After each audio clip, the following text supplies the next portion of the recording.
warahmatullahi wabarakatuh.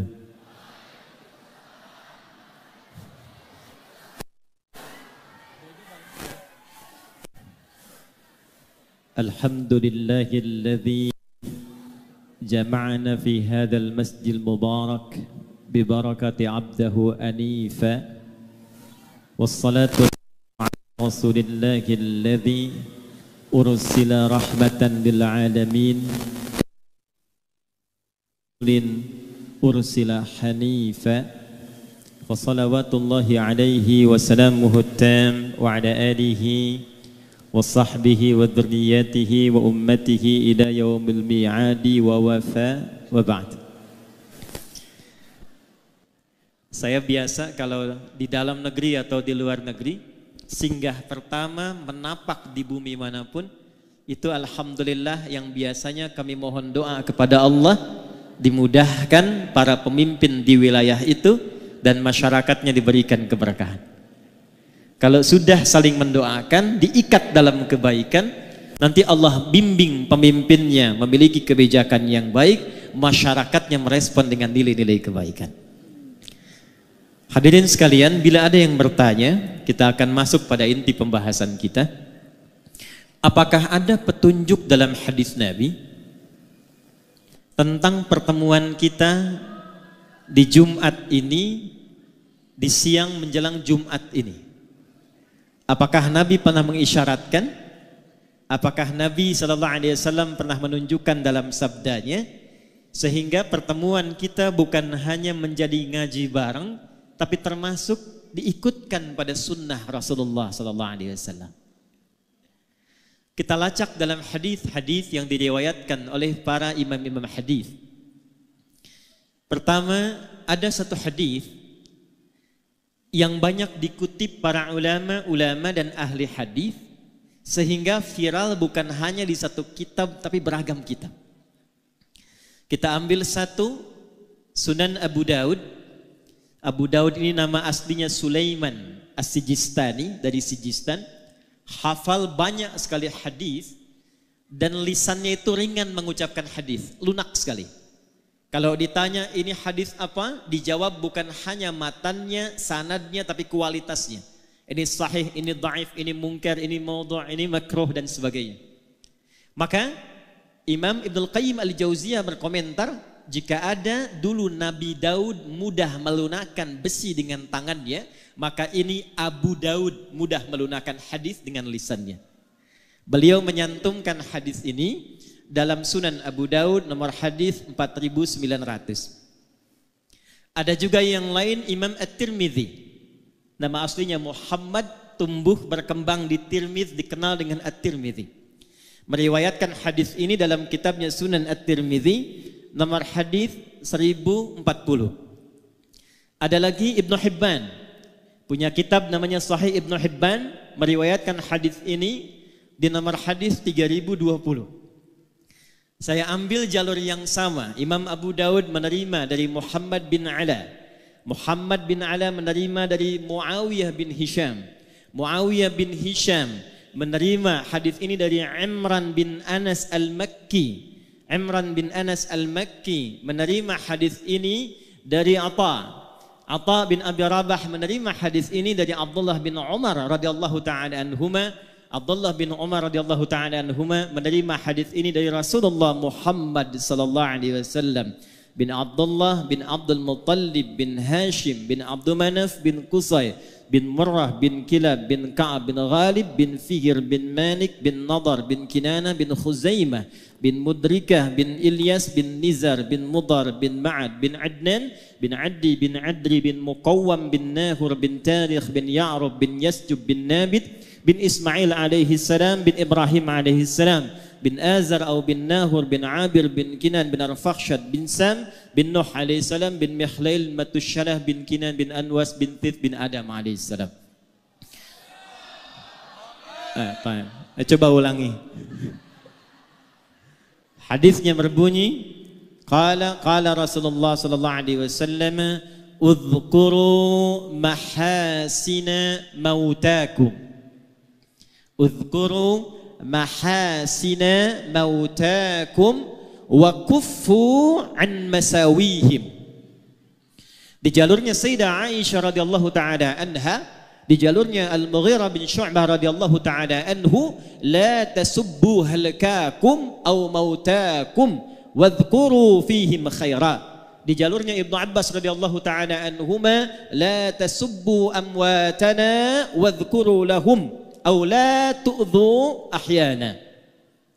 Atau kama qala Rasulullah sallallahu alaihi wasallam. Yuk kita masuk ke inti hadisnya. Bapak Ibu sekalian, ada yang sangat menarik di hadis yang dipesankan Nabi ini. Kalimatnya singkat, padat, tegas tapi dalam. Uzkuru mahasina mautakum.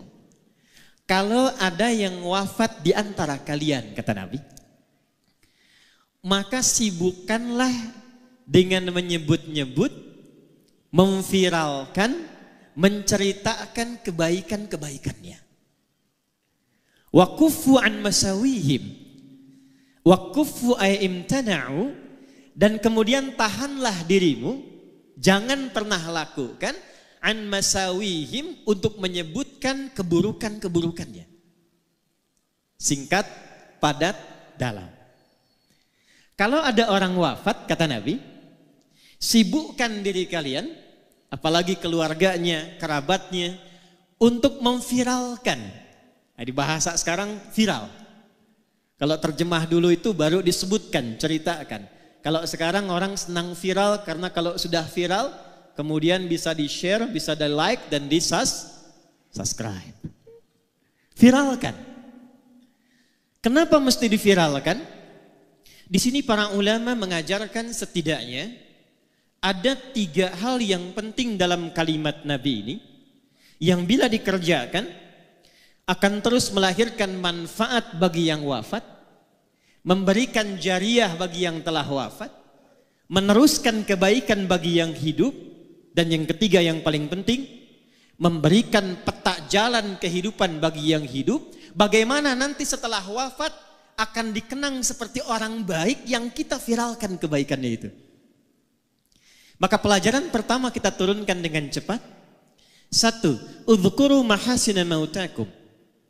Kata para ulama, hadis ini yang pertama memberikan pesan dalam kepada kita, betapa Allah Subhanahu wa ta'ala saking tingginya memuliakan ciptaannya, saking tingginya mengistimewakan manusia sebagai hambanya yang utama. Maaf, jangankan saat hidup, saat wafat pun dijaga kehormatannya. Jadi hanya dalam Islam yang manusia itu dituntun untuk memuliakan manusia lainnya, jangankan dalam hidup, saat wafatnya pun dijaga. Ini saya berikan satu rahasia ya, tapi ini diantara kita saja nih. Ya. Nanti saya akan nyambung ke almarhum nih. Ya. Buka Quran surah 17 di ayat ke-70, paling kanan di pertengahan di mushaf. Hanya manusia yang saat diciptakan oleh Allah, itu dari awal penciptaannya sampai pemberian misinya, sampai wafat dan kembalinya, dimuliakan, disanjung, diviralkan di kalangan makhluk lainnya. Saya mulai Quran surah ke-17 tadi ayat 70. Walaqad karramna bani Adam wa hamalnahum fil barri wal bahr وَرَزَقْنَاهُمْ مِنَ الطَّيِّبَاتِ وَفَضَّلْنَاهُمْ عَلَى كَثِيرٍ مِّمَّنْ خَلَقْنَا تَفْضِيلًا. وَلَقَدْ كَرَّمْنَا, ayatnya dimulai dengan lam, qad tambahna. Lam saja sudah taukid menguatkan, qad sudah tahqiq menjamin, na ta'zimun nafsi li ta'zimus sya'ni. Paham? Tidak. Kalau di Quran itu ada ayat dibuka dengan lam, ditambah dengan qad, ini menunjukkan ayatnya begitu istimewa, begitu penting, kandungannya tak sama dengan ayat biasa.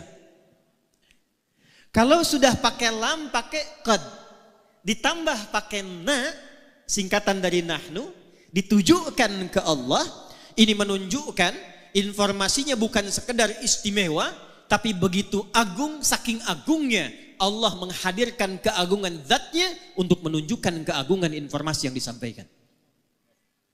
Contoh bandingannya Quran surah 54 ayat 17, 22, 32, 40 tentang Quran. Walaqad yassarnal Qur'ana lidzikri fahal mim muddakir.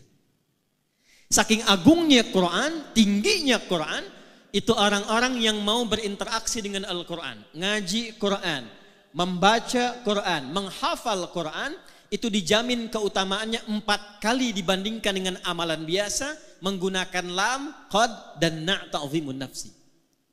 Karena itulah Quran tidak diturunkan kecuali malaikat yang istimewa yang membawa, Jibril.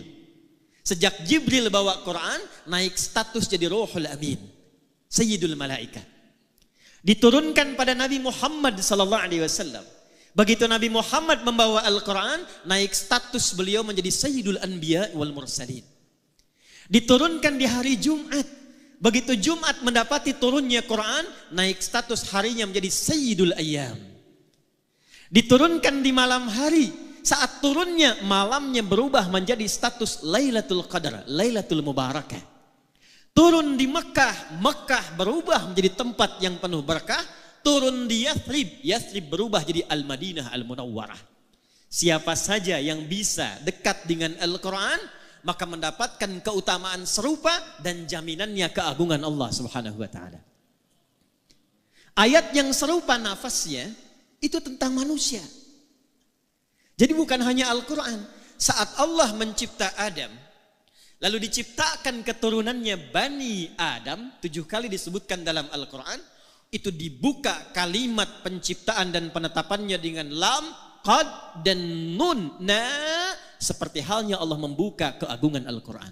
Walaqad karramna Bani Adam.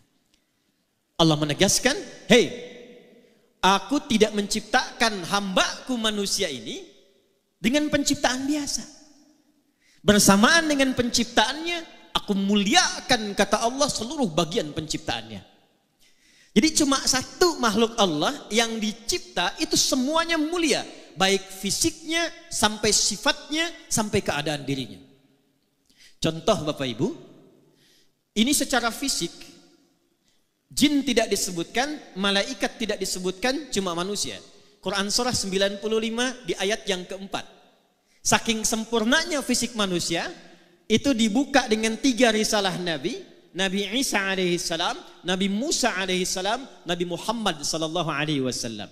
Wattini waz zaitun. Risalah Nabi Isa alaihi salam. Wa turi sinin. Risalah Nabi Musa alaihi salam. Wa hadzal baladil. Risalah Nabi Muhammad sallallahu alaihi wasallam.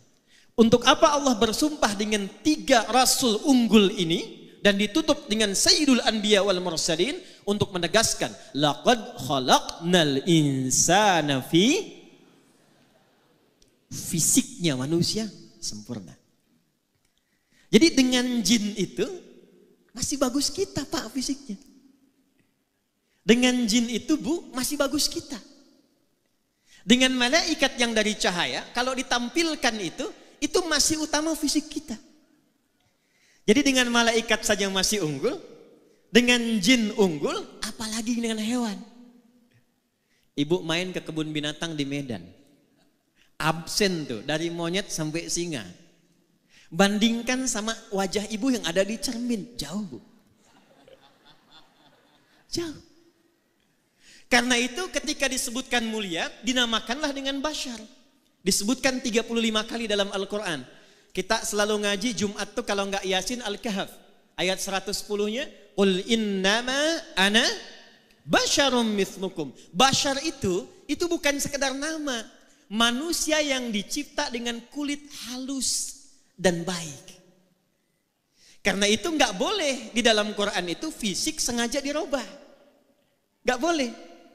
Quran surah keempat An-Nisa di ayat 118 sampai 119. La'anahullah, setan dilaknat oleh Allah. Kemudian dia berjanji, di antara janjinya, saya akan bisikkan kepada manusia supaya merubah tampilan dirinya. Yang pesek pengen jadi mancung, rubah. Apalagi merubah jenis. Yang laki-laki pengen jadi perempuan. Kena razia, nama siapa? Nia, Pak. Nama siapa? Nia. Nama lengkap? Kurniadi. Tidak boleh. Dan dahsyatnya, itu fisik kita itu kenapa tidak boleh dirubah? Karena bersamaan dengan tampilan fisik ini, melekatlah takdir maslahat kita sampai wafat. Ini Pak Musa kalau nggak begini tampilannya, nggak bisa jadi wagub. Pak Rahmat kalau tidak begini, tidak mendapatkan keberkahan sampai saat ini. Saya kalau dirubah tampilan misalnya mirip-mirip Ustadz Abdul Somad, antum nggak kenal saya. Jadi kalau Allah sudah mencipta, itu yang terbaik yang Allah siapkan untuk kita. Maaf, saya agak cepat sedikit. Turun ayat Quran, boleh saya berdiri? Izin ya Pak, izin. Baik. Bu, baik. Ini kepala sampai ujung kaki. Pelan-pelan. Allah mencipta kita dari ujung kepala sampai ujung. Ini kepala sampai kaki bukan sekedar fisik biasa. Ini mulia. Saya ulangi. Kepala sampai kaki ini bukan sekedar fisik biasa, tapi mulia. Karena mulia, itu Allah turunkan ayat-ayat dalam Al-Quran untuk membimbing semua bagian fungsi tubuh ini dari kepala sampai kaki supaya fungsinya pun mulia. Supaya terjaga keadaan fisik ini. Diciptakannya bagus, berperilakunya mesti bagus, pulangnya pun mesti bagus. Contoh, ini mata fungsinya apa? Tuh, sudah salah. Kalau cuma melihat, itu belum masuk ke fungsi manusia. Hewan pun melihat. Ayam melihat. Kambing melihat. Elang terbang tinggi, anak ayam terlihat di bawah. Ibu naik pesawat, anak sendiri belum tentu kelihatan. Karena itu ketika Allah menunjukkan fungsi mata, dijelaskan dalam Quran bukan hanya fungsinya secara fisik, tapi menunjukkan kemuliaannya. Turun Quran surah ke-24, ayat 30 untuk laki-laki, 31 untuk perempuan. Perhatikan ayatnya. Qul lil mu'minina yaghuddu min absarihim. Katakan pada setiap laki-laki yang beriman kepada Allah, yang yakin Allah telah mencipta dirinya, yaghuddu min absarihim. Jaga pandangannya, matanya hanya boleh melihat yang baik-baik saja. Saya ulang, matanya hanya boleh melihat yang baik-baik. Ketika yang dilihat tidak baik, palingkan. Nah, memalingkan dari yang tidak baik itu yang disebut dengan ghaddul basar. Saking mata ini mulia, Allah melarang mata ini melihat yang tidak baik. Itu istrimu, lihat. Itu istri orang, jangan banyak dilihat. Ini proyek kamu, lihat. Itu proyek orang, jangan banyak kemudian berminat untuk diambil dengan cara yang tidak tepat. Ini pulang dari masjid nih, ini sandal kamu, itu sandal orang. Paham? Paham? Jadi sepanjang kita jadi manusia, kenapa dilarang untuk melihat yang tidak baik? Supaya menjaga kemuliaan penciptaan matanya. Dari mata turun ke, langsung ke hati aja Bu. Ke lisan. Dari mata turun ke lisan, ke mulut. Apa fungsi mulut? Tuh. Bicara yang baik. Turunlah Quran surah ke-49 ayat ke-11 sampai 12. Perhatikan kalimatnya. Ya ayyuhalladzina amanu. Dipanggil pakai ya, disebutkan 361 kali dalam Al-Quran. Memanggil yang dekat, menengah dan jauh. Setelah itu ada ayyuha, disebutkan 150 kali dalam Al-Quran. Ayyunya menguatkan, haknya mengingatkan, tanbih. Setelah itu ada alladzina, disebutkan 1080 kali dalam Al-Quran. Itu memanggil semua tanpa kecuali. Yang besar, yang kecil, laki-laki, perempuan, tua, muda, punya jabatan, tak punya jabatan. Kata Allah, hei, semuanya tanpa kecuali. Yang tinggalnya dekat, yang menengah, yang jauh. Laki-laki, perempuan. sepanjang Anda merasa yakin dengan Allah yang telah mencipta lisan kita, la yaskhar qaumin qaum. Jangan biasakan mencela. La yaghtab ba'dukum ba'dha. Jangan gibah. Jangan gosip. Kenapa dilarang melukai dengan celaan? Kenapa lisan tidak boleh merendahkan? Karena dijaga oleh Allah supaya lisan ini selalu tampil terhormat. Sebab ketika ada seseorang mencela, itu pasti keadaan dirinya rendah di hadapan Allah Subhanahu wa taala. Kalau nggak percaya, Bapak Ibu silahkan pulang dari sini, keluarkan kata-kata kotor, saat yang bersamaan rendah keadaan kita di hadapan Allah Subhanahu wa taala. Itulah sebabnya muncul hukum haram. Dari kata hormat, sesuatu yang terhormat. Jadi turunnya hukum haram ini asalnya bukan ingin mencegah kita dari satu perbuatan, bukan. Tapi ingin menjaga kehormatan kita karena Allah menciptakan kita dalam keadaan yang mulia. Satu. Ini penting dulu saya sampaikan, ini saya mohon maaf sebesar-besarnya sebelum saya masuk ke hal yang terkait dengan ayahanda kita Haji Hanif. Karena kita kehilangan bagian pertama ini. Quran minta saling menyayangi. Sekarang yang terjadi saling menyakiti. Buka berita, lihat sekarang baik yang online ataupun yang offline. Setiap kita buka berita 85% beritanya kalau bukan pembegalan, bukan perampokan, bukan kemudian pembunuhan, maaf, yang satu mencela pada yang lainnya. Yang satu melukai pada yang lainnya. Padahal yang kita ngaji Quran yang sama, nabinya nabi yang sama. Kenapa orang dahulu bisa menjaga dan mempraktekkan Quran itu untuk menampilkan kebaikan dirinya? Orang sekarang jauh dari petunjuk Quran dan hadis. Ini bagian pertama. Awas, hati-hati ya. Hati-hati. Karena nanti ada orang yang saat akan masuk surga, ditimbang amalnya, kata Nabi, ternyata terhambat dia karena pernah melukai fisik baik dirinya ataupun orang lain. Yuk kita lihat. Cek hadis Muslim. Riwayat sahabat Abu Hurairah radhiyallahu taala anhu. Saya agak cepat. Jadi satu kali Nabi sedang kumpul begini, tiba-tiba beliau tanya pada sahabatnya, "Atadrunal muflis?" Tahukah kalian tentang orang yang bangkrut saat di hari kiamat nanti? Lalu sahabat rebutan menjawab. Kata mereka, "Ya Rasulullah, al-muflisu fina ma la dirham lahu wa la mata'." Orang bangkrut menurut kami yang sudah tidak punya uang spesial pun, tak ada aset sedikit pun. Secara teori dunia benar. Tapi perhatikan jawab Nabi. Al-muflisu min ummati. Orang bangkrut yang mengaku umatku itu. Tolong garis bawahi ya. Nabi tidak menyebutkan umatnya Nabi Isa, tidak menyebutkan umatnya Nabi Musa, tapi ada orang mengaku umatnya Nabi Muhammad sallallahu alaihi wasallam. Saya tanya yang hadirin di sini semua, kita umatnya Nabi bukan? Ulangi, kurang keras. Umatnya Nabi bukan? Perhatikan baik-baik, hati-hati. Ada di antara umat Nabi, ya'ti yaumal qiyamati, datang di hari kiamat bisolatin, solatnya rajin sekali. Jadi tercatat tulisan di kitabnya itu rajin solat. Jangankan fardunya, sunnahnya pun dia buru. Dia tahajud, dia sholat sunnah, ada catatannya. Wasyamin, rajin puasa. Jangankan Ramadan, Senin datang dia puasa, Kamis datang dia puasa. Dia tak tunggu Senin Kamis, dia lakukan puasa Daud.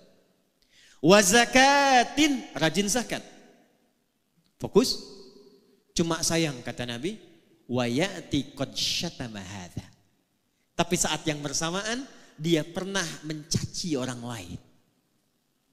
Wa qadzafa hadza, menuduh orang lain. Wa daraba hadza, menyakiti fisik orang lain. Puncaknya, awas hati-hati, wasafaka dama hadza, bahkan ada yang menumpahkan darah menyebut nama Allah di dalamnya. Allahu Akbar, tembak orang lain. Allahu Akbar, bunuh orang. Allahu Akbar, bom orang lain. Hati-hati, kalau Nabi pernah sampaikan berarti potensi terjadinya itu mungkin terjadi. Maaf, mudah-mudahan tidak terjadi di Medan dan di tempat lainnya lagi. Apa yang amin? Jadi waktu terjadi bom di Jalan Tamrin, Itu saya sedang di Lampung. Duar meledak. Lagi begini tadi. Tiba-tiba jamaah angkat tangan bertanya, Ustaz, apakah bom di Jalan Tamrin itu termasuk jihad fisabilillah? Saya bilang, Pak, sependek pengetahuan saya, jihad fisabilillah itu jihad di jalan Allah, bukan di Jalan Tamrin. Jihad fisabilillah itu jihad di jalan Allah, bukan di Jalan Tamrin. Maka kata Nabi, kalau ada yang seperti itu mesti hati-hati.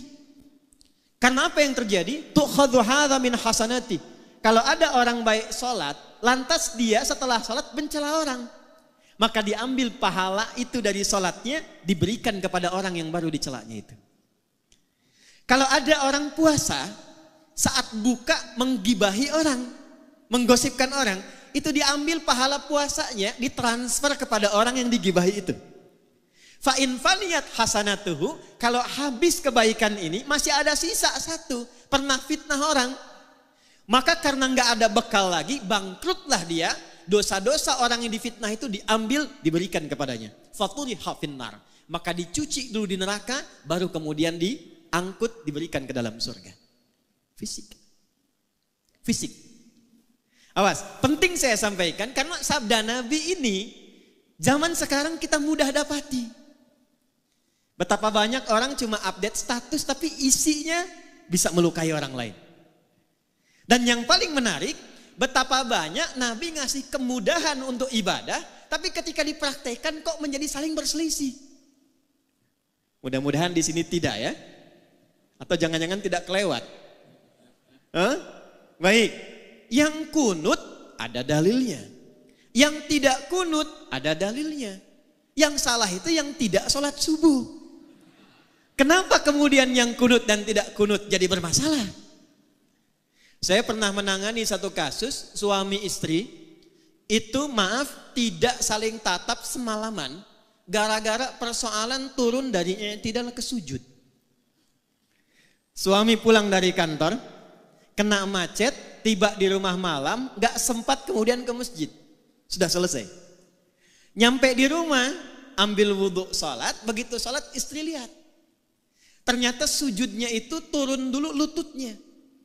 Begitu lututnya turun, istri lihat. Begitu salam, assalamualaikum, assalamualaikum, selesai sholat. Ini persoalannya Bu. Tanpa muqaddimah. Langsung istri komen pada suaminya, papa sholatnya salah katanya.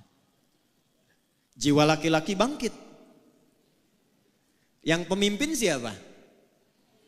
Apa ciri khas pemimpin itu? Ciri khas pemimpin bukan tegas, ciri khas pemimpin tidak mau dipimpin. Hanya menerima usulan, jarang kemudian menerima saran. Istrinya berkata, ini kisah nyata, papa sholatnya salah. Memang kenapa mah? Harusnya bukan lutut dulu, telapak tangan dulu yang turun, baru lutut. Kata suaminya, mama yang gak baca hadis. Bertengkar malam, tak saling tatap, punggung-punggungan, besoknya diputuskan datang ke kami. Ternyata saya lihat dua-duanya gak tahu hadisnya. Istri belajar dari Ustadz A, suami belajar dari Ustadz B. Begitu saya tunjukkan, Pak Ibu, dua-duanya ada di kitab yang sama, di Sunan Abu Daud. Ini yang pakai lutut duluan, nomor hadis 838, dari Wa'il bin Hujur. Yang pakai telapak tangan cuma beda 2 nomor. Nih kiri atas Abu Hurairah, nomor hadis 840. Wa'il itu masuk Islam duluan dibandingkan Abu Hurairah. Saat Wa'il masuk Islam, nabinya masih segar. Ikut perang Badar, ikut perang Uhud. Wa'il lihat Nabi sholat, turunnya pakai lutut. Karena lututnya gak bermasalah. Abu Hurairah masuk Islam di tahun ke-7 Hijrah. Nabi usia 60 tahun, 3 tahun sebelum meninggal. Di suasana itu banyak hadis menunjukkan lutut beliau bermasalah. Kadang sholatnya pakai tongkat, kadang nyindir ke tiang-tiang, nyindir ke tiang, karena lututnya bermasalah. Usia 10 lutut bermasalah. Abu Hurairah lihat, kalau lutut bermasalah, Nabi turunnya pakai apa? Ternyata telapak tangannya dulu. Jadi mau pakai lutut, pakai telapak tangan, dua-duanya ada. Nabi menunjukkan untuk kemudahan sujud. Bukan karena persoalan tua dan muda saja. Jadi jangan simpulkan juga kalau ada kemudian anak muda sujud pakai telapak tangannya, tua. Jadi kalau anak muda olahraga cedera dia, lututnya masalah, gunakan telapak tangannya. Telapak tangan masalah, gunakan lututnya. Lutut benar, telapak tangan benar, yang salah sujud pakai kepala duluan. Kenapa gara-gara basmalah yang satu keras, yang satu sir kok jadi saling melukai? Kok jadi saling klaim? Padahal 70 hadis. 70 hadisnya 4 cara bacanya. Bisa dijaharkan Bismillahirrahmanirrahim. Bisa disirkan Bismillahirrahmanirrahim. Maaf, kalau sudah silent, sir, tidak usah ditempel ke mic. Bismillahirrahmanirrahim. Itu jahar namanya. Sir pelan yang dengar kita. Yang ketiga, bisa tak usah dibaca sama sekali. Alhamdulillahi Rabbil Alamin. Yang keempat, riwayat Abu Hurairah, baca jahar rakaat pertama, Bismillahirrahmanirrahim. Rakaat kedua tidak dibaca langsung hamdalah. Alhamdulillahi Rabbil Alamin. Empat-empatnya ada dari Nabi. Diajarkan oleh Nabi pada sahabat, sahabat ngajarkan, dirangkum oleh 4 imam besar dipilih oleh mereka. Imam Abu Hanifah An-Nu'man wafat tahun 150 Hijrah, memilih langsung baca hamdalah. Imam Malik lahir 93 Hijrah, memilih langsung baca hamdalah. Imam Muhammad bin Idris Asy-Syafi'i lahir 150 Hijrah, saya pilih yang jahar. Karena ini tidak baca, populerkan yang dibaca supaya diketahui. Muridnya Imam Ahmad bin Hanbal lahir 164 Hijrah, hafal 1 juta hadis. Muridnya Imam Asy-Syafi'i memilih yang keempat. Yang ini tidak baca, yang ini baca keras, saya pilih kemudian yang tengah-tengah silent. Kok tiba kemudian Bismillahirrahmanirrahim. Alhamdulillahi Rabbil Alamin. Ini Muhammadiyah nih. Bismillahirrahmanirrahim. NU. Padahal zaman Nabi belum ada Muhammadiyah, zaman Nabi belum ada. Yang NU benar, yang Muhammadiyah benar, yang salah yang tidak sholat. Saya 2010 itu tugas di Mekah, menerima jemaah pertama Isya. Qadarullah imamnya Syekh Sudes. Begitu sudah mengatakan istau, istaqimu, takbir, Allahu Akbar. Alhamdulillahi Rabbil Alamin. Itu komen jamaah samping saya persis, pertama masih ingat saya, iki imamnya Muhammadiyah ya. Jadi Muhammadiyah cabang Masjidil Haram. Nah ini yang harus diperkaya para ulama kita itu. Muhammadiyah bagus, NU bagus, persaudarakan semuanya, Muhammadiyahnya, persisnya, dewan dakwahnya, ketemu di masjid yang sama, yang pimpin ini kunut, yang tidak kunut aminkan. Allahumma hdina fi man hadait, belakang amin. Gantian begitu yang pimpin yang tidak kunut, yang makmum tidak perlu sujud sahwi. Paham?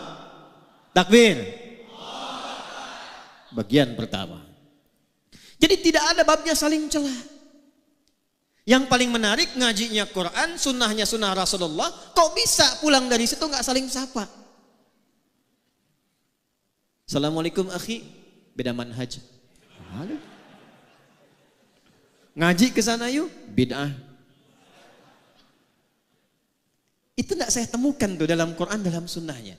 Maka yang pertama kita lakukan, satu, Islam menjaga kehormatan fisik, menyatukan, bukan memisahkan. Paham? Nah. Yuk, kita lihat teladan beliau tadi. Diputar videonya, saya senang karena itu sunnahnya. Bukan memperlambat taklim, bukan. Awas belakang tuh, istighfar tuh tadi tuh yang teriak. Cepet katanya, bukan. Ini sunnahnya tadi itu. Jadi dibandingkan yang saya sekarang ini, itu yang tadi itu lebih tinggi sunnah muakkadahnya dari itu. Karena hadisnya itu viralkan kebaikannya. Betapa beliau menyambung silaturahim. Memuliakan orang tanpa melihat fisiknya. Ada yang tidak ditampilkan di sini. Tapi sejak 16 September 2005 dan didirikan YAPI itu, saya melihat di antara murid saya yang dimuliakan oleh beliau, ternyata ada murid-murid penghafal Quran kami. Siapa yang bisa melunakkan hati Anda untuk ada di sini? Saya tidak punya kemampuan. Siapa yang bisa melunakkan hati kami untuk hadir di sini? Maka keteladanan pertama yang penting saya sampaikan, seperti tadi ditampilkan, beliau sayang pada keluarganya, sayang pada anaknya, perhatian pada cucunya, sayang kepada orang dekat dan jauh, punya program persiapan pulang ke akhirat. Itu bagian pertama yang kita tampilkan. Jelas sampai di sini? 1. 2. Saya agak cepat. Udhkuru mahasina mautakum wa kuffu an masawihim. Jika ada orang yang telah wafat, viralkan kebaikan-kebaikannya dan tahan dari menggunjingkan keburukannya. Apa makna yang kedua kata para ulama? Dari kebaikan yang telah kita ketahui tadi, jangan cukupkan sekedar menjadi informasi. Saya ulang ya. Jangan cukupkan sekedar menjadi informasi. Contoh, Haji Anif ini punya program membangun 99 masjid. Sampai sekarang tahun 2023 ada kisaran 30-an lebih masjid yang telah terbangun. Beliau support ambulan, perhatian mendirikan klinik dan sebagainya. Alhamdulillah, untuk beliau selesai. Jariahnya mengalir. Ada 9 lafaz di hadis Muslim, cukup Nabi yang memberikan garansi lewat hadis ini. Perhatikan kalimatnya. Disebutkan 9 lafaz di hadis Muslim, kalimatnya idza matal insan. Atau dalam riwayat lain idza matal abdu. Imam Nawawi rahimahullahu taala dalam syarahnya menafsirkan idza matal insan ay idza mata ibnu Adam. Kalau seorang manusia yang beraktivitas meninggal dunia. Izin, maaf. Manusia disebut dengan 5 nama dalam Quran. Berapa nama? Ada bashar, 35 kali disebutkan dalam Quran. Ada ins, dipasangkan dengan jin, 18 kali disebutkan di Quran. Ya ma'syaral jinni wal wa ma khalaqtul jinna wal. Ada insan, 65 kali disebutkan dalam Quran. Yang keempat ada nas, 240 kali disebutkan dalam Quran. Dan yang kelima ada Bani Adam, 7 kali disebutkan dalam Quran. Semua nama itu punya makna. Kalau disebutkan insan, itu artinya menunjuk aktivitas manusia dari bangun sampai tidur lagi. Saya ulang ya. Kalau disebutkan insan, ya iqra bismi rabbikal ladzi khalaqal ar-rahman 'allamal khalaqal. Kalau disebutkan al-insan, itu bukan sekedar menunjuk nama manusia, tapi menekankan totalitas aktivitasnya dari bangun tidur sampai tidur lagi. Nah, Nabi menyebutkan dalam hadis riwayat Muslim tadi, idza matal insan, jika manusia yang beraktivitas dari bangun sampai tidur lagi itu selesai aktivitasnya. Ini ingin memberikan pesan kepada kita. Anda sesibuk-sibuknya, sehebat-hebatnya, punya jabatan yang tinggi, harta yang banyak, ilmu yang luas, tetap kita akan wafat. Itu poinnya. Idza matal insan, kalaupun sibuk sampai tidurnya sedikit, bisnisnya banyak, ngajarnya banyak, kedudukan tinggi, pada akhirnya wafat. Meninggal. Quran surah 39 ayat 30, innaka mayyitun wa innahum mayyitun. Silahkan berbuat apapun kata Nabi, tapi pada akhirnya Anda wafat. Nah, sebelum wafat itu, ini poinnya. Maka Nabi berpesan, bagi setiap personalnya lewat hadis Muslim tadi, siapkan diri kita supaya saat wafat itu mendapatkan kebahagiaan yang sama atau bahkan lebih dengan saat hidup. Maaf, jangan sampai hidup rumahnya mewah, enak kerjanya, aktivitas nyaman, tapi begitu wafat kemudian suasananya menjadi sempit dan gelap. Ukuran berapa di alam kubur itu? 2 kali 3? 3 kali 4? Ada yang 10 kali 15? Tidak ada ya? Baik, tapi perhatikan baik-baik. Ada orang-orang yang menyiapkan sebelum wafatnya sehingga dijamin oleh Allah tempat kuburnya lebih luas dibandingkan dengan apa yang dia dapatkan di bumi. Saya lihat tadi lewat Raja Wali 28. Luas sekali itu. Beberapa rumah luas sekali, lebar. Tapi ada orang masuk kubur. Itu diberikan kenikmatan oleh Allah. Tempatnya lebih luas dari tempat yang pernah dia tinggali di bumi. Gak percaya nanti silahkan. Antum minta wasiat dikuburkan samping ulama yang dikenal soleh. Lihat nanti lapaknya tuh. Lihat tempatnya. Bagaimana kenikmatannya. Quran surah ketiga ayat 169 sampai 172. Saya agak cepat. Wala tahsabanna alladhina qutilu fi sabilillahi amwata bal ahya'un 'inda rabbihim yurzaqun farihina bima atahumullahu min fadli. Maaf keluarga besar Haji Hanif. Wa yastabshiruna billadhina lam yalhaqu bihim min khalfihim alla khaufun 'alaihim wa lahum yahzanun. Ada orang yang saat meninggal itu dibahagiakan oleh Allah. Dilimpahkan kenikmatan tiada batas. Sampai-sampai kalau dia mampu kata Allah, dia ingin kabarkan kepada keluarga besarnya. Kamu jangan banyak nangis. Kamu jangan sedihkan aku. Perhatikan ini ayat. Wa yastabshiruna billadzina lam yalhaqu bihim alla khaufun 'alaihim wa lahum yahzanun. Jangan khawatir tentang saya. Jangan banyak menangisi saya. Kalau bisa siapkan bekal supaya cepat nyusul ke sini. Di sini lebih enak dibandingkan dengan apa yang kamu rasakan sekarang. Itu Quran. Itu Quran. Dilimpahkan bahasa Qurannya, dilimpahkan tanpa henti sampai tiada batas. Sampai tiada batas. Dan kalau mampu dia akan katakan cepat nyusul sini. Jangan banyak bersedih, jangan khawatir dengan kondisiku, di sini lebih enak. Siapa orang-orang ini? Adalah orang yang setidaknya menyiapkan 3 bekal sebelum wafatnya dan disifati 3 bekal ini oleh Allah dalam Al-Quran dengan fi sabilillah. Wala tahsabanna alladhina qutilu fi sabilillah. Jangan Anda duka orang yang wafat yang mendedikasikan hidupnya untuk berjuang di jalan Allah. Nah, apa fi sabilillah ini? Ternyata bukan cuma ikut aksi militer saja, tidak. Banyak sekali ruangnya. 1 kata Nabi, idza matal insanu inqata'a sa'iru amali. Memang orang itu kalau sudah wafat terputus semua potensi pekerjaannya. Sudah.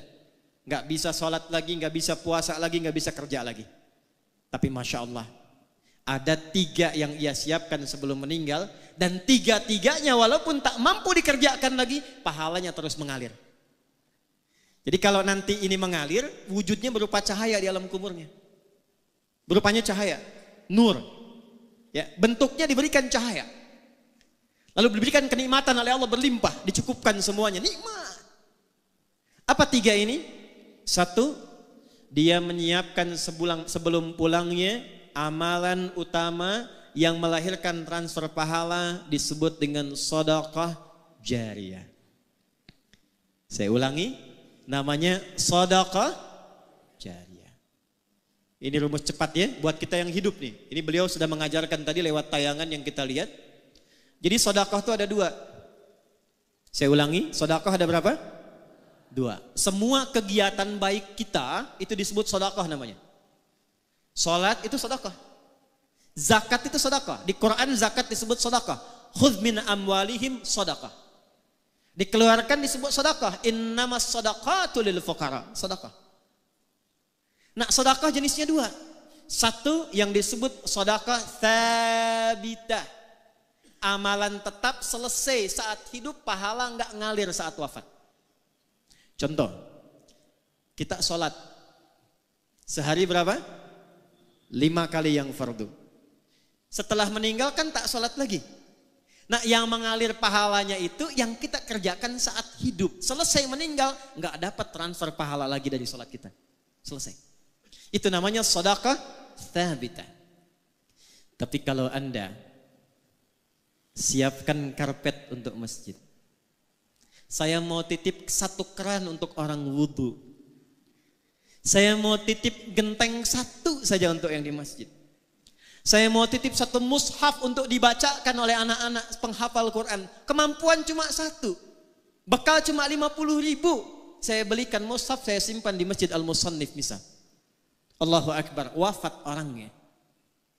Dibaca mushafnya oleh satu jamaah yang hadir di masjid itu.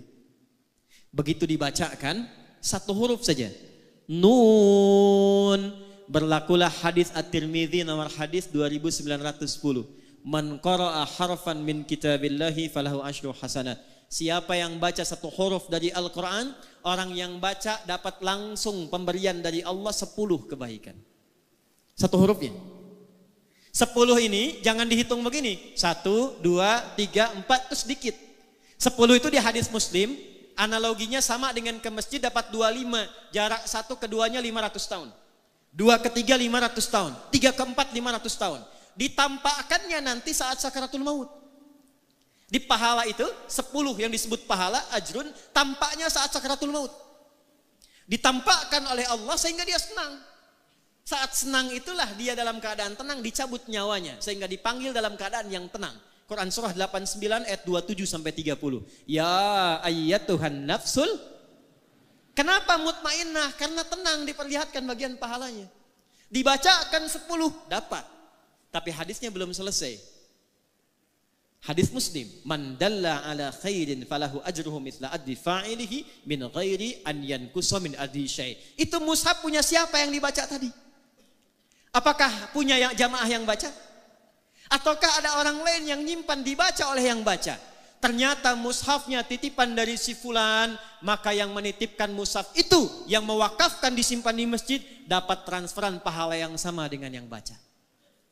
Yang baca 10, yang nyimpan mushaf 10. Coba lihat almarhum. Bukan cuma mushafnya, berapa penghafal Quran yang diberikan perhatian oleh beliau? Berapa banyak masjid yang telah dibangunkan, berapa kali orang ruku dan sujud di masjid itu? Berapa banyak orang wudu mendapatkan bagian dari keberkahannya? Pertanyaan terbesar saya pertama, maaf izin keluarga besar. Dari anggota keluarga yang hadir saat ini, berapa di antara yang berminat meneruskan keteladanan itu? Karena contoh pertamanya bagian keluarganya. Saya berikan kabar gembira untuk keluarga. Ini bukan ngarang-ngarang, kami belajar tafsir, belajar Quran. Jika ada anak meneruskan kesolehan orang tua, itu satu keluarga besar.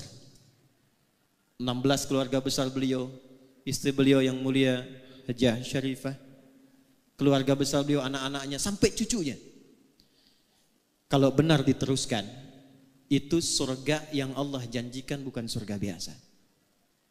Turun Quran surah 13. Ar-Ra'd ayat 23 sampai 24 dari 8 pintu surga. Surga itu ada 8 pintunya, tengah-tengahnya tamannya. Namanya Aden.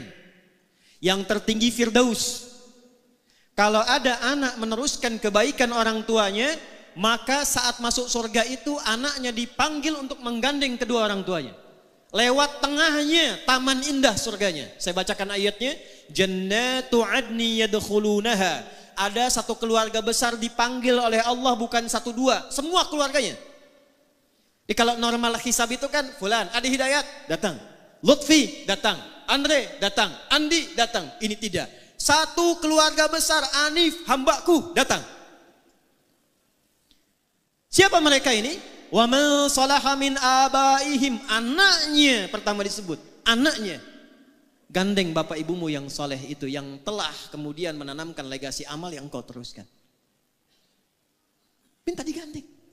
Ini Allah yang firmankan. Kalau ayah memulai, itu wajar. Tapi kalau anak cucu mengikuti, itu tidak mudah.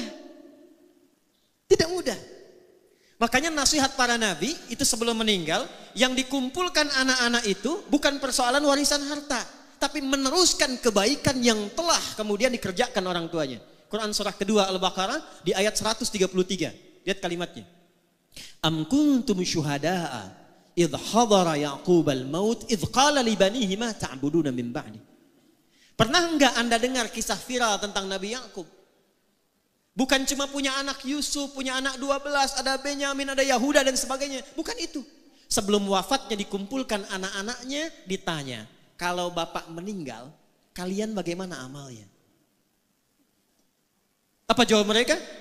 Qalu na'budu Ya Bapak, jangan khawatir.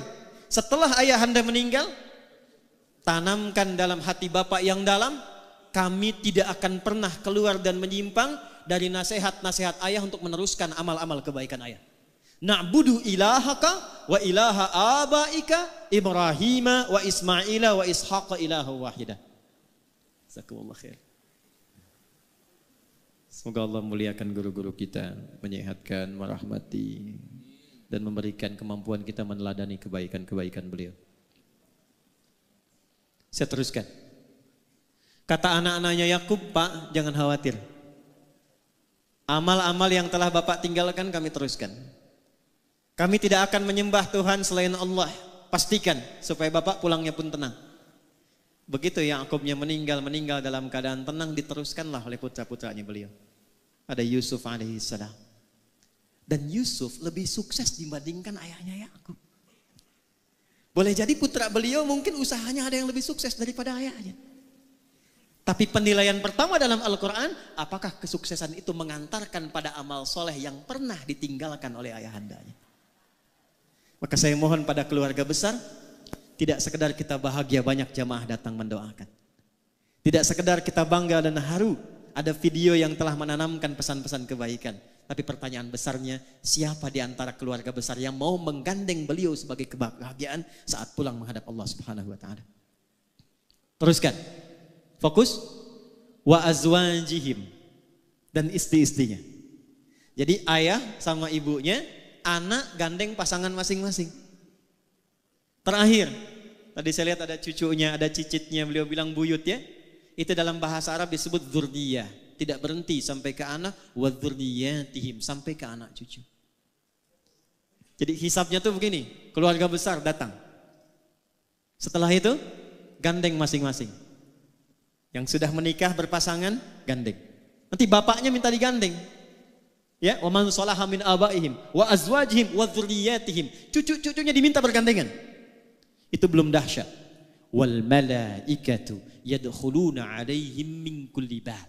Lalu malaikat diperintahkan berjejer di setiap pintu surga untuk menyambut satu keluarga besar ini. Fokus, salamun alaikum bima sabaratum fa ni'ma uqbaddar. Fokus baik-baik, selamat kata para malaikat. Jadi setiap lewat pintu surga, selamat. Lewat pintu surga, selamat. Apa jawaban selamatnya? Izin. Bima sabaratum. Selamat karena Anda sabar meneruskan kebaikan yang telah dirintis oleh keluarga besar. Jadi saya mohon amanat 99 masjid itu, usahakan selesai. Anak-anak yatim yang beliau rawat, teruskan. Tolong punya database-nya tuh. Ya. Majlis-majlis ilmu, klinik yang beliau pesannya apa tuh dari situ. Teruskan. Nah kita yang hadir, bagian dari keluarga jauh dari keluarga Haji Anif ini, kita siapkan rencana. Ingin seperti itu. Ya, jadi bukan sekedar dengan informasi, dari sekian banyak kebaikan, ya enggak usah semuanya. Apa yang bisa kita lakukan dari situ? Alhamdulillah, beliau yang bangun masjidnya, saya besok ingin titipkan mushaf di dalamnya. Ya, begitu dibacakan nun, cuman satu memang hurufnya, tapi 10 kebaikan pahalanya. Kalau Anda titipkan pada penghafal Quran, Haji Anif merawat penghafal Quran yang sangat banyak, diantaranya yatim piatu. Ayo kita belajar dari situ. Pulang dari sini, jangan lihat anak orang dulu, anak kita di rumah siapkan jadi penghafal Quran, supaya gandeng kebaikan. Jelas? 2, 3 bagian terakhir. Ini poin yang sangat penting sebelum kita berdoa untuk jeda ke Jumat, ini Sayyidul Ayyam. Saya ulangi dari yang pertama supaya kita nggak lupa, jaga fisik kita. Dengan saling menjaga diri dalam kebaikan dan berinteraksi secara sosial dengan nilai-nilai kemuliaan. Jangan isi kehidupan kita disibukkan dengan berbuat maksiat. Termasuk memutus silaturahim, saling mencela, saling merendahkan. Contoh beliau yang telah meninggalkan kita dengan amalan yang tadi disampaikan. 1. 2, tidak ditampilkan amalan soleh orang wafat itu kecuali untuk diteruskan oleh keluarganya atau diteladani oleh orang-orang yang mengetahuinya. Izin, tadi saya baru sebutkan 1, sedekah jariyah. Jadi ini setiap yang sholat nanti Jumat nih sekarang taklim, beliau tinggal terima aja tuh. Tinggal terima, Masya Allah. Nanti lihatnya saat masuk ke alam kubur. Ya, saat masuk baru dirasakan. 2. Ilmin yuntafa'u bihi. Ada ilmu yang pernah diajarkan, itu diteruskan. Saya mohon izin tidak bermaksud mengajari, tapi hanya mengingatkan anak-anak beliau dan cucunya. Saya yakin selama hidup tuh pasti ada petuah-petuah beliau yang baik. Teruskan. Ajarkan lagi. Beliau mungkin pernah mengajarkan jangan tinggal sholat. Beliau mungkin pernah mengajarkan bersabar ketika menjalani usaha. Berbuat yang jujur, itu ilmu. Ya, jadi mohon maaf nih, izin cucunya, anaknya. Kalau ada bawaan malas sholat, ingat beliau rahimahullah. Ingat buyut, ingat ayah. Karena cahaya nggak sampai. Di Mesir, ada orang soleh, kisah nyata. Begitu beliau meninggal, maaf, anak perempuannya jadi penari. Penari yang terbuka, saya tak perlu sebut lah. Itu malam satu kali bermimpi bertemu ayahnya. Makam ayah ini sepi katanya, gelap. Ayah tidak mendidik engkau untuk jadi seperti ini. Maka dia bangun kaget, dia menangis, dia bertobat, dia konsultasi pada seorang ulama. Kekinian dia berubah menjadi perempuan yang sangat saleh. Beliau amalnya sudah banyak. Tapi kalau ada anaknya, ada cucunya, ada godaan-godaan, mau tertinggal sholat nih, cahaya belum mengalir. Keterangan belum tiba. Ilmin yuntafa'u bih. 3, ini spesifik, waladin salihin yad'u lahu. Waladin salihin yad'u lahu. Anak-anak soleh yang dididik oleh beliau, yang membiasakan berdoa untuk kedua orang tuanya, baik yang hidup ataupun yang telah wafat. Jadi mohon izin ya, setelah sholat sertakan doa. Dan bukan setelah sholat saja, setiap amal baik. Selesai ngaji ini, walam yakul lahu kufuwan ahad, jangan berhenti, doa. Ini ada doa khusus hari Jumat, saya ajarkan ya, mohon izin nih. Ada doa khusus dibacanya tiap hari Jumat. Ini saya talkinkan sedikit. Kalau dibaca dengan baik, hadisnya tersambung. Insya Allah Allah cukupkan rezekinya. Allah jaga dari perbuatan maksiat. Dan diberikan yang paling utama dari kegiatannya. Jadi kalau kerja dikasih jabatan yang utama. Kalau ilmu, ilmu yang utama yang mudah diamalkan. Allahumma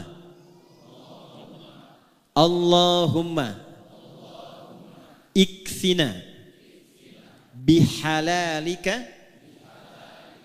an haramik. Allahumma ikfina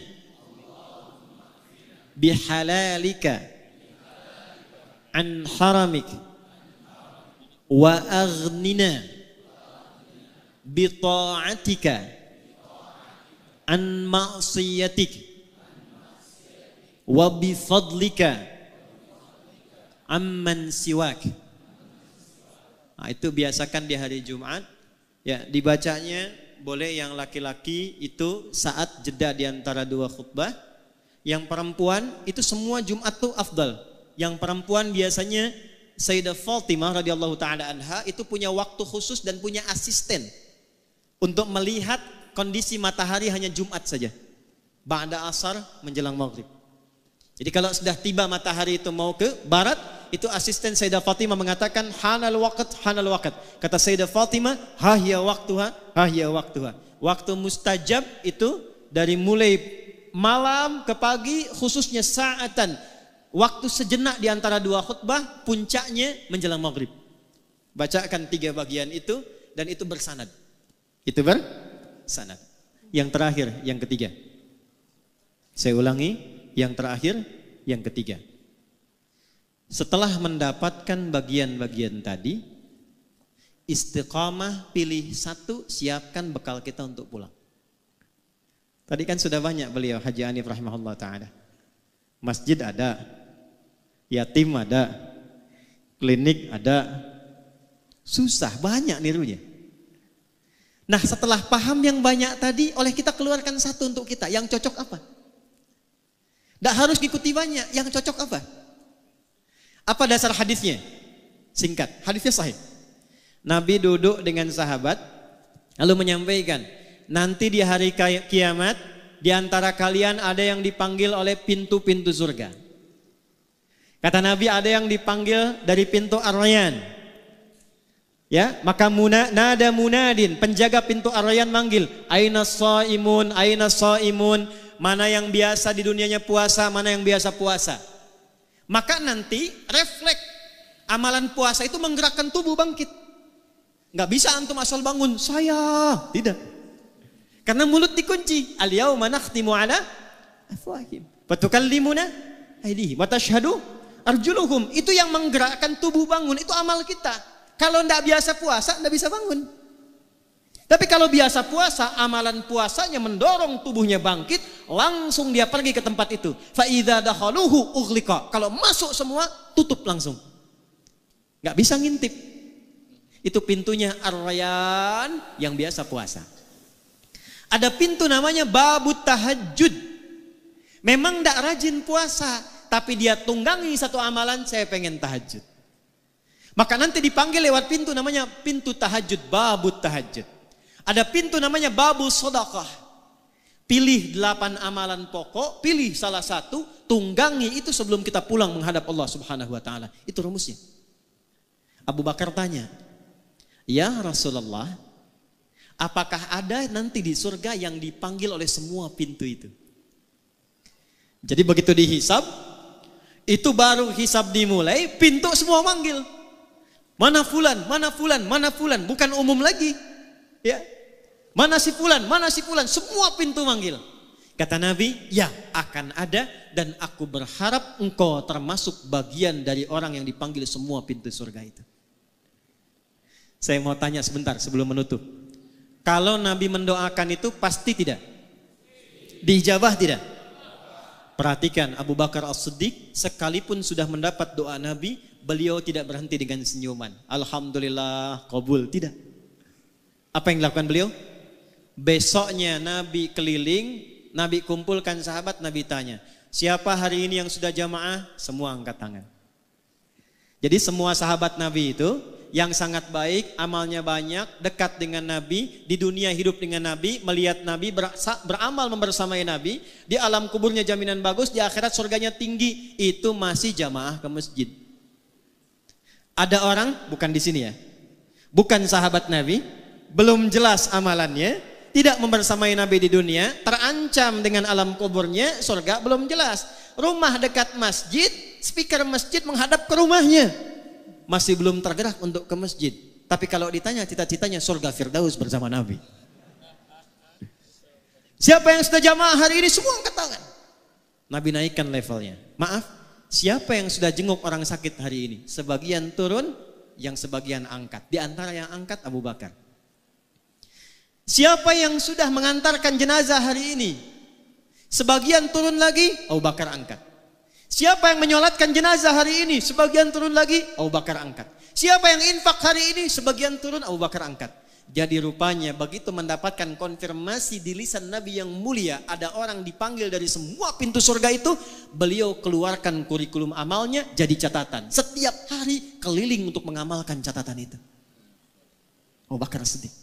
Dipeganglah tangan beliau oleh Nabi sallallahu alaihi wasallam, dikatakan, "Hadza akhi." Abu Bakar ini saudaraku.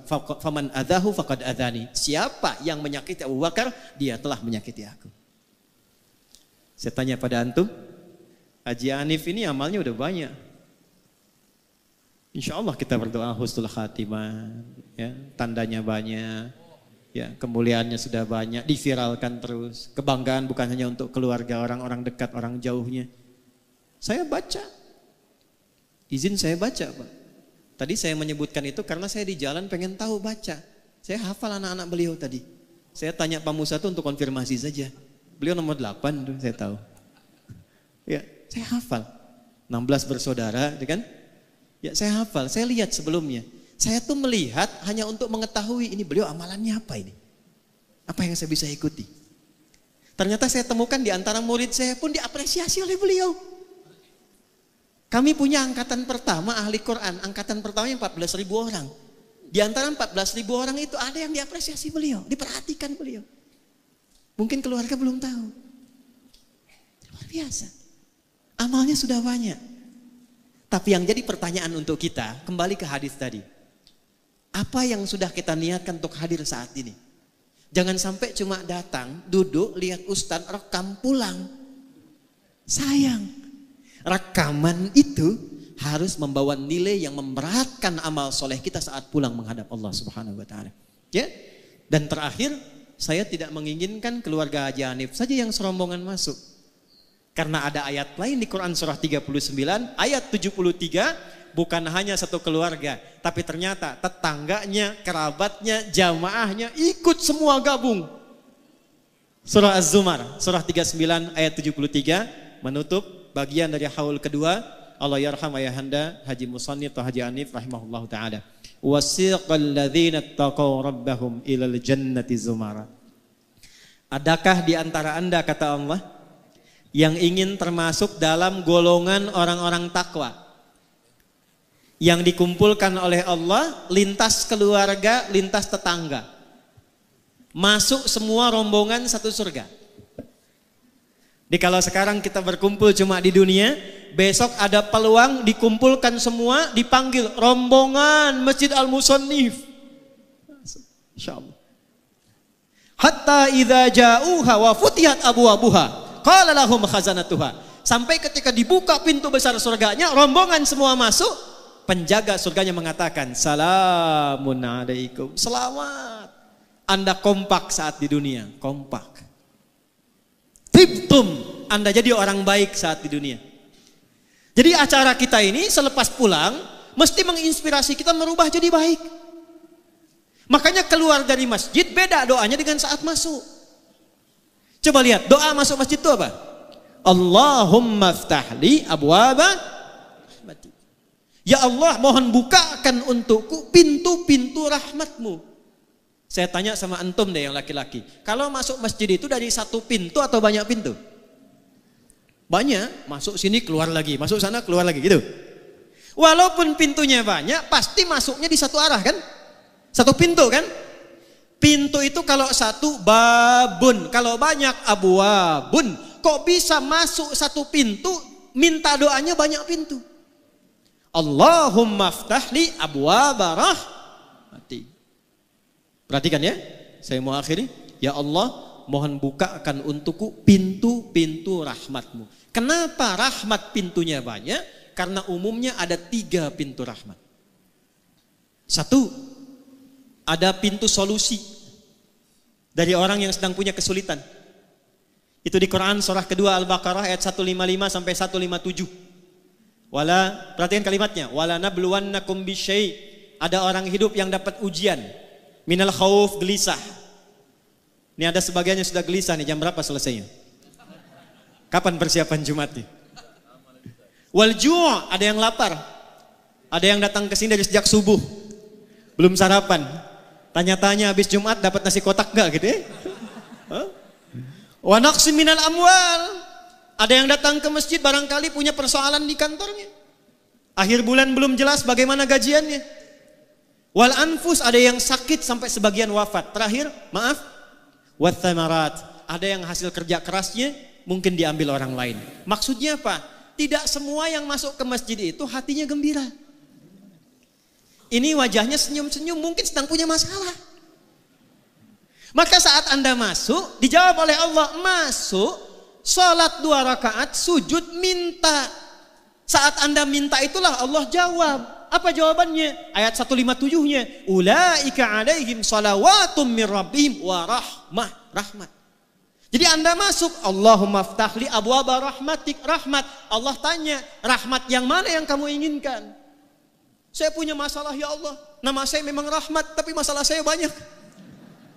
Sujud minta, makanya ke masjid itu jangan cuma diam, datang, sholat 2 rakaat, sujud minta. Bukan bikin status, bukan gosip.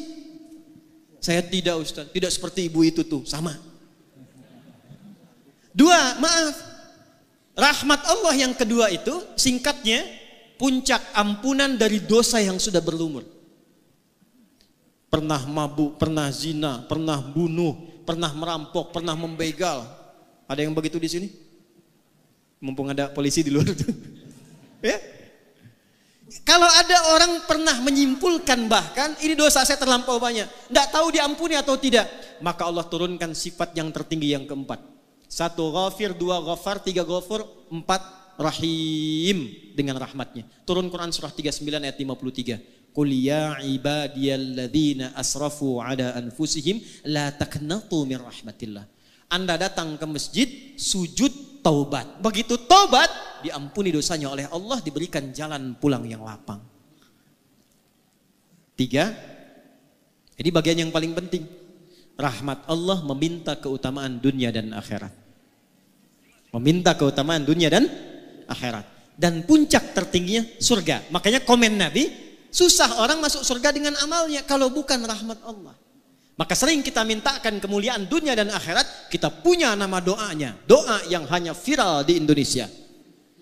Al-Baqarah ayat 201. Wa minhum may yaqulu rabbana atina fid dunya wa fil akhirati wa qina adzabannar. Doa apa itu? Sapu jagat. Ada doa sapu jagat, ada doa sapu enggak ada jagatnya, ada doa jagat enggak ada sapunya. Cuma di Indonesia, orang Arab enggak kenal itu, ya.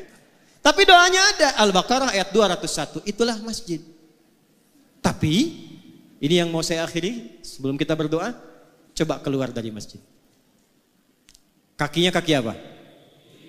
Doanya sama nggak dengan saat masuk? Tidak. Saat keluar yang kita katakan, Allahumma inni as'aluka min fadlik. Ya Allah, aku keluar sekarang. Aku minta yang utama darimu yang merubah diriku lebih baik dari sebelum masuk. Acara ini sekarang ada di masjid. Temanya memang haul. Tapi kita belajar dari hadis tadi bagaimana meneladani kebaikan-kebaikan Allah yarham supaya kita praktekkan dalam hidup. Maka saya tidak menginginkan ada satu orang pun keluar dari masjid ini kecuali berubah keadaan hidupnya lebih baik daripada sebelumnya. Oke? Insya Allah keluar dari sini kita menjadi rajin sholat. Insya Allah keluar dari sini kita menjadi rajin mengaji Al-Quran. Insya Allah keluar dari sini kita bersaudara saling menguatkan. Tidak menjelek-jelekan orang lain. Ya, memuliakan, mendoakan orang lain. Dan saya bermohon pada Allah mudah-mudahan pertemuan kita jam'an mubarakah menginspirasi siapapun yang ada di luar. Kita berikan contoh. Insya Allah jangan tunggu haul tahun depan lagi. Tapi setelah keluar dari sini, kalau ada orang tanya, di mana orang baik di Indonesia? Medan. Di mana yang rajin sholat di Indonesia? Medan. Di mana orang jujur di Indonesia? Medan.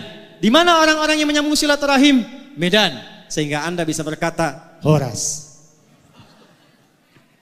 Sampai kembali ke hari kiamat insya Allah. Kita berdoa. Dan kita akan sampai ke persiapan Jumat. Mudah-mudahan doa kita diterima oleh Allah Subhanahu wa Ta'ala. Saya tidak bermaksud mewakili para ulama-ulama kita, hanya menyampaikan kembali apa yang diajarkan. Doa kita ada 3 insya Allah. Yang pertama doa dikhususkan pada Allah yarham Haji Musannif atau Haji Hanif. Kemudian yang kedua kita khususkan untuk keluarga-keluarga beliau, baik istri beliau, kerabatnya, anak-anak beliau, dan keturunan beliau. Dan yang ketiga untuk kita semua yang hadir, mudah-mudahan jauh ataupun dekat mendapatkan kemuliaan-kemuliaan dan keberkahan si Allah Subhanahu wa Ta'ala. A'udzu billahi minasyaitonir rajim. Bismillahirrahmanirrahim. Alhamdulillahi rabbil alamin. Allahumma nahmaduka hamdan kama 'allamtana an nahmadaka wa nashkuruka syukran kama 'allamtana an nashkuraka antal muqaddim wa antal muakhir biyadikal khair innaka 'ala kulli syai'in qadir. اللهم نصلي ونسلم على حبيبك الكريم رسولك المصطفى الأمين سيدنا محمد وعلى آله وصحبه أجمعين. اللهم إنا نخصك يا الله بالدعاء لك بأسمائك الحسنى وصفاتك العلى. اللهم يا الرحمن الرحيم يا الملك القدوس يا الذي على كل شيء قدير بيدك الخير فإن كل عسير بيدك يسير. اللهم نخصك بالدعاء يا الله بأبينا وجدنا يا الله وأخينا حاجي مصنف.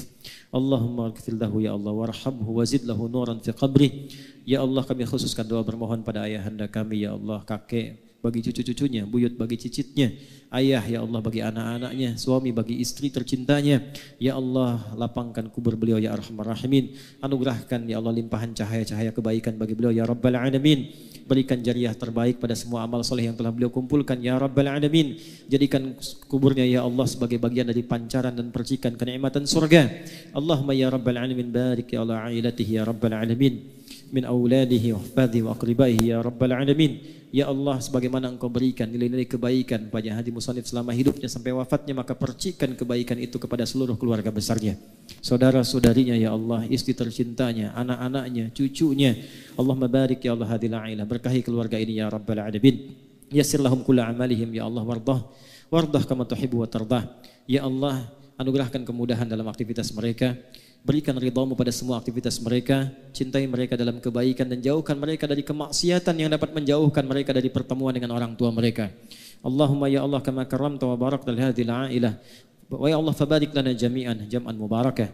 Ij'al jam'an hadha jam'an marhumah wa tafarraqana min ba'dihi tafarruqan ma'sumah. Ya Allah, seperti Engkau limpahkan kebaikan kemuliaan pada keluarga besar Haji Anif dalam hidupnya atau setelah wafatnya, maka berikan kebaikan yang sama kepada kami hadirin pada saat ini ya rabbal alamin. Berkahi kehidupan kami ya Allah, jadikan pertemuan kami pertemuan yang saling mencintai.